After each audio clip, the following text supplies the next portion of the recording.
want to welcome everybody to Give Us 2 Minutes and We're Done podcast here. I'm co-host Mike Washington and Charles Kane, our referee here.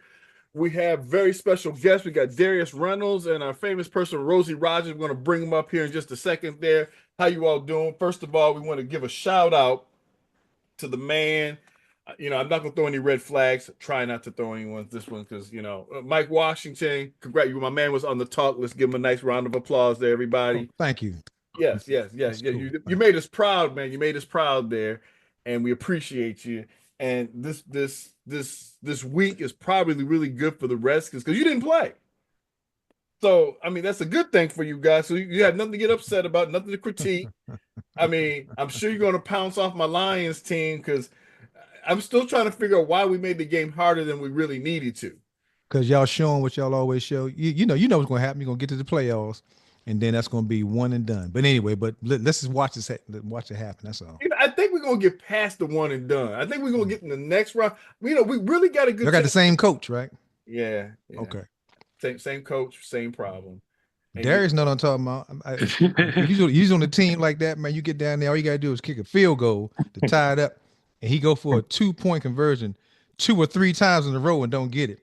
I'm saying right now, me and the coach can be fighting. I'm saying that right now. I feel like this is working for him. When it doesn't work, then we're getting messed up. And speaking of that, what's not working and what's working, Rosie, we know that we have an esteemed guest, Rosie and her son. Her son plays football there. We're going to talk a little bit about the football side of it. And Rosie, we want to congratulate you because you were honoree, especially. Can you tell us a bit about the honor that you got there, Rosie? Oh, wow. Wasn't expecting that one. But yes, I received a presidential lifetime achievement award signed by President Joseph Biden Jr.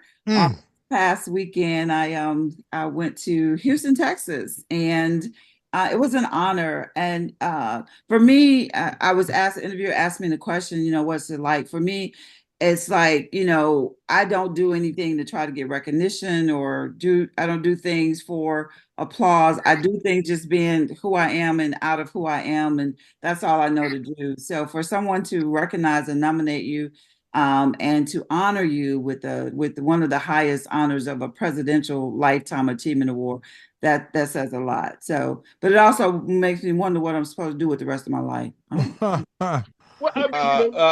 Let me throw a red flag. A red flag. Okay. A personal foul on Todd. He introduced Rosie and his son. Her son has a name. He's a special guest. He's a star in his own right. See, that's why man. Lions haven't roared in a while. You got me. You got the red flag on us. That's 15 yards. Oh man, you got the big time penalty. Darius, tell us a little about your experience because you play football. I think one of your jerseys is behind your mom right now.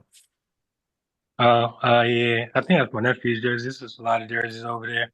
But yeah, I grew up in playing Woodbridge, Virginia, Pop Warner. Okay. Had a pretty successful Pop Warner career. Went to high school at C.D. Hilton. That went pretty well too. I was a starting quarterback for both. Then I kind of messed up my grades a little bit early on. So I ended up having to go to a community college in California for 2 years to earn my associate's degree to be able to pass the NCAA clearinghouse. So I ended up going to Reilly Community College, continued to play quarterback, started my freshman year there. Took me about maybe 2 weeks. No, I say like 3 practices to get the starting spot. Wow. And I had a really big year my first year. I was freshman All-American. I was rated the #1 JUCO player in the nation and the #2 overall quarterback in the nation. I had a little trouble my sophomore season. For reasons I still don't know. I was released. I have my suspicions and my ideas, but I was able to stay with a full-ride scholarship to play at Iowa State. I had a coach that coached me my freshman year. He was like what type of person I was and like the real me, and I wasn't like a problem or anything, because a lot of schools considered me to be a red flag since I got kicked off the team.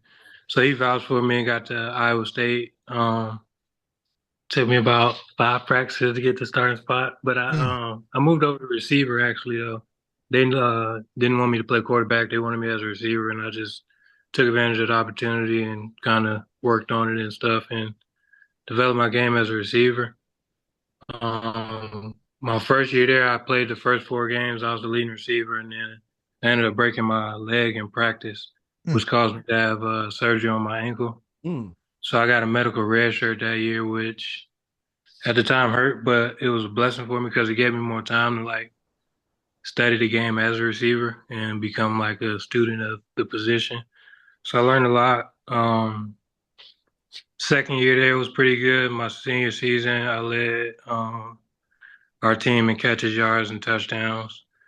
Had the opportunity to sign with Green Bay Packers after the draft was over. They called me like right away. Signed with them, ended up going to camp. I think my first day there, we had to do all the physicals and everything, and everything was fine that they did. And then they asked if there was anything else, and I couldn't lie to them. So I told them like I messed up my wrist at my junior college. They ended up taking X-rays and came back and told me that the doctors saw signs of arthritis and stuff, so they couldn't keep me there. They sent me back, and I ended up playing arena football starting in 2013 out in Iowa. Went back there, had my son in 2013. Went back to be with my girl at the time. I played there for 2 seasons, I believe. It went pretty well. I was still learning the game at the time. I think I was second team All-American or something like that my second season. I led the league in overall touchdowns. I was second in yards and something else. And I was second to my teammate actually. So me and him had a really like big year. That team ended up going to a lower level, so I wanted to stay where I was at. Ended up signing with San Jose. They showed me a little different side of arena, and it was a little more professional. So got my first championship there, and for some reason they decided not to come back. So decided to get closer to home and went with Philly, where I won 2 more consecutive championships with them as the leading receiver in all categories. And then 2 more years out there. We made it back to the Arena Bowl my last season, but we ended up falling short. And now I'm just chilling, watching training kids. Now I get to help on the outside. Man, for our listening audience, I mean, his Man, mom that's impressive, man. I'm telling you right now, buddy. Yeah, sorry to be so long-winded about that. I feel like hey, man, listen. It was a journey.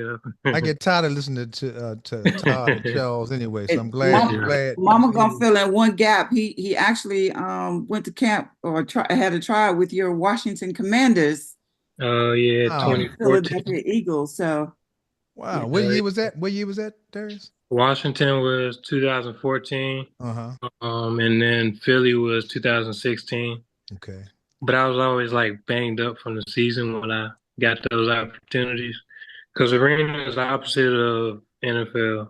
Right. Okay. Like I think we started in camp was in like February, and we would usually go through like August. So our last game would be in August, and then they would bring us in for a tryout. So that was a little tough. But I mean, you still got to take advantage of the opportunities, though. So, yeah, I went out there and did what I could do, but I just wasn't healthy enough for those. Darius, if we followed your mother, all right, everything you have said, I know. I mean, from the pictures to you running in arena football, catching the ball. I mean, that's why I'm saying, good gracious. I mean, Rosie said she's going to bring her whole family. We can just get one. Yeah, it'd be all right. So, I mean, it's exciting and to see you in person. And not only as you being a football player, even as a husband, your kids, I follow everything. I don't just stop at the spot, man. You have done a great job, man, because everybody think the top is what like the NFL, but it's the top Yeah. wherever you are. Yeah. You're That was a little successful. saying we had in the arena. Like, it might not be the NFL, but this is our NFL. So, got to make the best of it. And it's some great ball and great stuff. I know Mike wanted to say something real quick. Yeah, I have a couple of questions. First of all, how old are you now, Darius? I'm 35. 35. Oh, okay. So she Yeah. kind of past the age I wanted you to be, because I had a question for you. Was you ever interested in the XFL? I mean,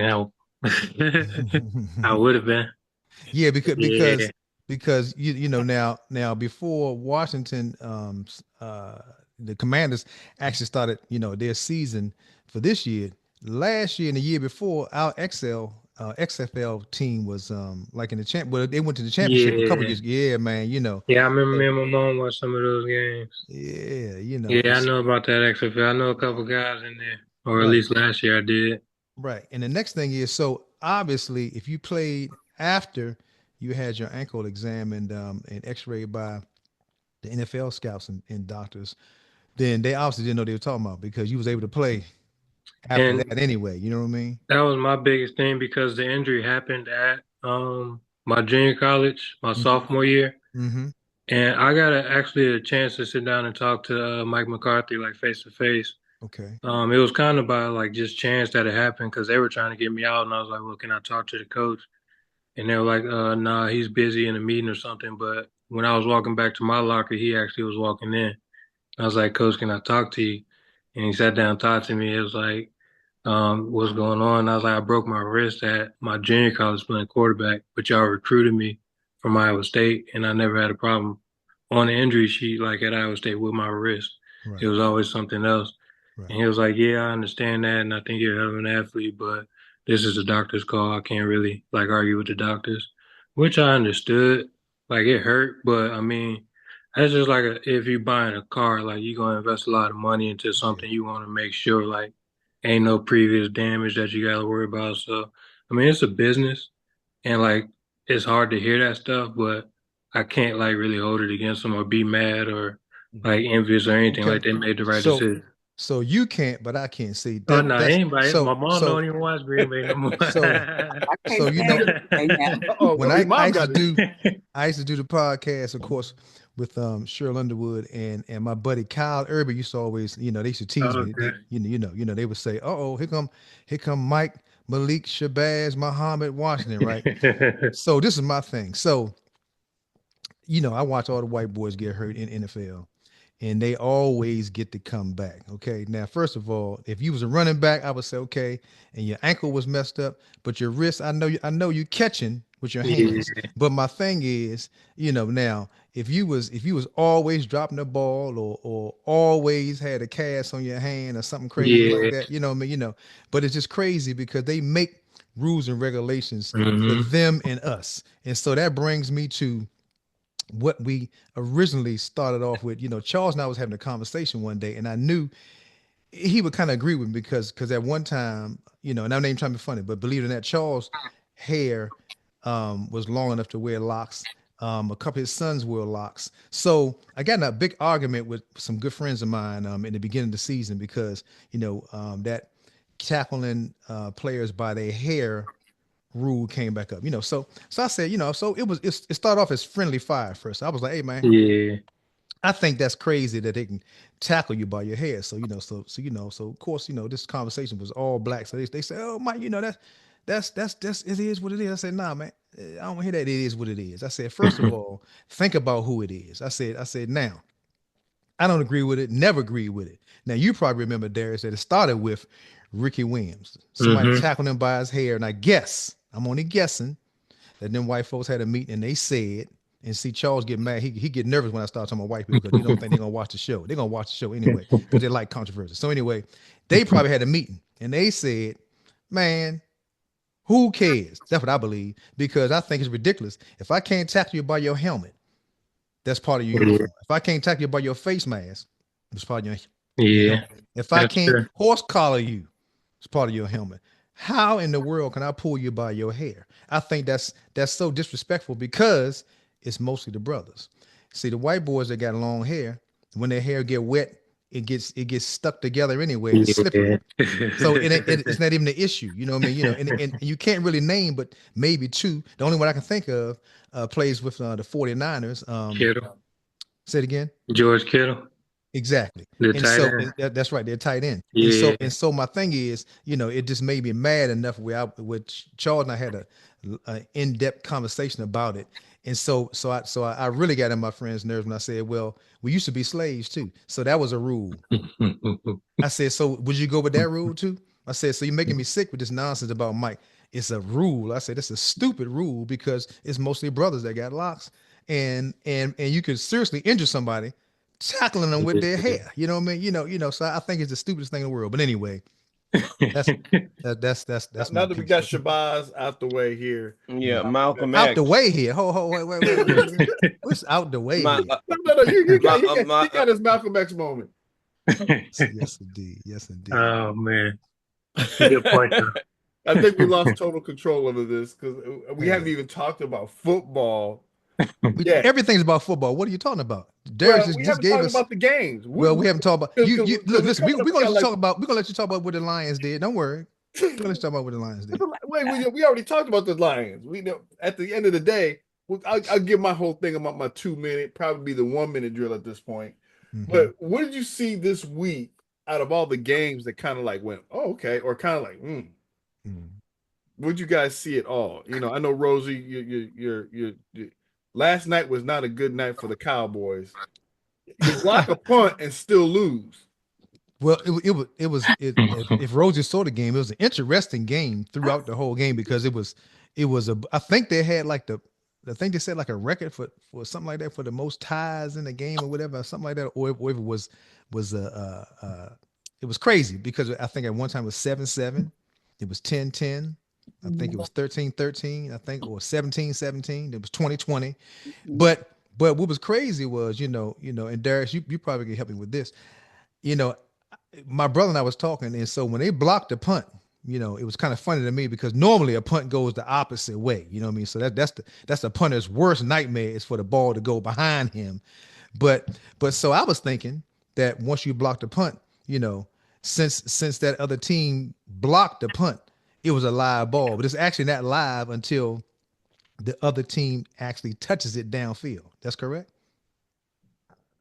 I want to say if it goes past the line of scrimmage, it's live. Right. Okay.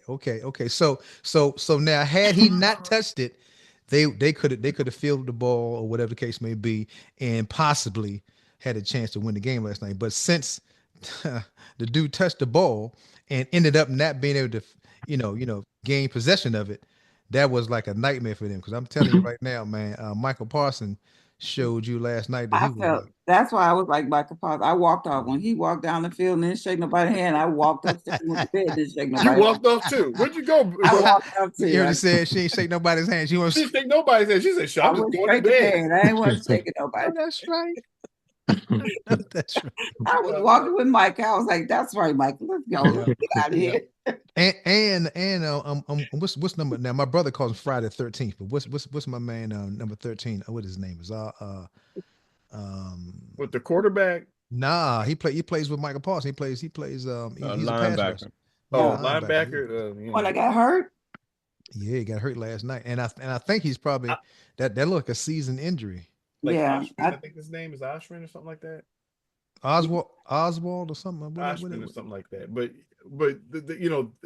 besides that bad game last night, because that was really, I mean, two teams that going in interesting directions playing. It wasn't a bad game. Now I wouldn't call it a bad game. Okay, it wasn't a bad game. It was a good losing game for both teams. Yeah. I mean, both teams that was promised to be being great this year. The Bengals and the Cowboys. And they are doing great going backwards. Well, it's funny because their quarterback and receiver are having an outstanding season, although they're not actually having a winning season. But I have another question for Darius. So they're trying to pit against Bo Nix and my man Jaden Daniels. So to you, from what you've seen, and with this contest, both of them rookies. It's funny. What they'll say is they'll say that the Broncos coach should be coach of the year because he's winning right now with a rookie quarterback. But so is Dan Quinn. I mean, what are you talking about? There's another black and white situation right there that gets on my nerves because Jaden Daniels is really leading right now and didn't even play last week. But nevertheless, so did you experience any of that while you was playing, and do you care to talk about it? Wait, sorry. The experience, like, The black and white thing. You know what I mean? Darius, you don't have to answer the. Nah, I mean, I don't think so. I couldn't say I did. If I did, I just didn't notice. I ain't pay attention to it. Okay. Just control what you can control, really. Absolutely. You gotta go out there and compete. You gotta Absolutely. let your work speak for yourself. I mean, it's millions of excuses people could make. Mhm. You know what I mean? So I get your point, but as an athlete, like, we feel like we got the control if you want it. You know what I mean? Like, no matter what they say, what they do, or what they think, Right. I know I'm the better player. I'm gonna show y'all that I'm the better player. Absolutely. And if y'all don't like put me out there, y'all gonna have to answer to everybody else, not me. Right. Because honestly, Mike Tomlin, in my opinion, and this goes to your point, I think he should get. I mean, I know you're a Cowboy. Yeah, Tomlin. I like Tomlin.